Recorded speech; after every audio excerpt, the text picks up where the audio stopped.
we've created a room temperature superconducting device with a tensor field or energy field here in the center. The rings are a discovery we made in 1991, and we found that when we join the ends of a piece of wire together, preferably it's been twisted so we don't have a positive and a negative side. With the twist we have only positive energy coming from the ring, and this may pick up on the camera to show the tensor field in the center of the ring, which is the active part. And what we can't see or can't show on video is the fact that there's a beam of energy comes from the ring. The so-called sacred or royal qubit is taken from the pyramid, and that's the measurement of the perimeter of the boss, a little projecting stone just 72.1 inches above the floor at the entrance of the king's chamber. And the qubit length is used throughout the measurement, throughout the entire pyramid. It's a standard unit like the foot or the yard. But in British inches, it comes out to 20.6 inches.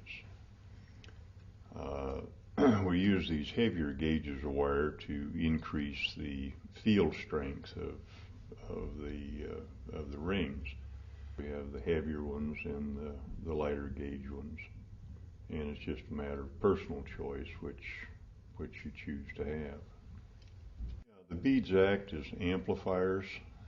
Nikola Tesla used spherical capacitors to power some of his devices, so we just copied his idea and used the hollow beads as an amplifier.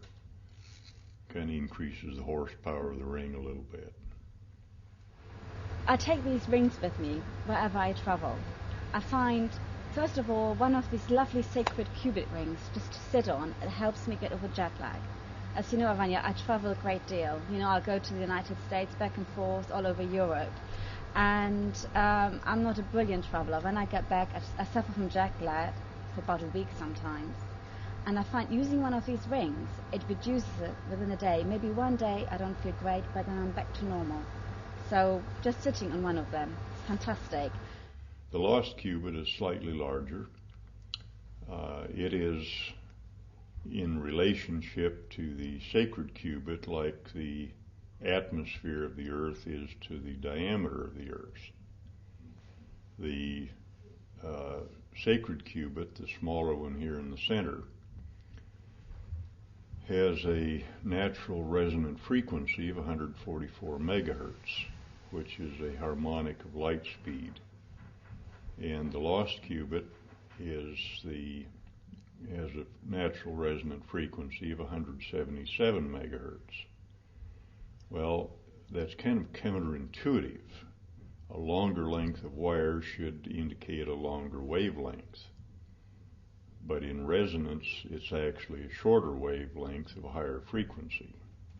What I found really amazing about the tools like the large light rings is that they act as much as a healing instrument as a diagnosis instrument, because when you lower the ring over somebody's auric field, you actually, it's like with dowsing rods, they act very subtly to the changes in the energy field. And when you hit a block or an energy that's really stuck, the ring just stops dead in its tracks. And that's pretty amazing. Most of the people who come and who say they can't sense energy or don't have any affinity with it, they still feel the ring stopping there and they feel the change. Last week I was giving a customer Reiki, and I placed a light tool on his heart chakra, and as I placed my hands on top of it, I asked for him to be filled with love and light and blessings for himself and for the whole universe. And just as I did that, he burst into tears and has not stopped smiling since. And this has been found to create profound healing. It has effects in the environment. We can break up storm clouds and dangerous weather patterns with it, just by scanning back and forth and up and down on a cloud formation. You know, as you travel great distances, you will come into turbulence now and then. And just to quiet things down, I hold one of these up, and after a few minutes, the plane goes quiet. You know, it's just like magic. It's fantastic.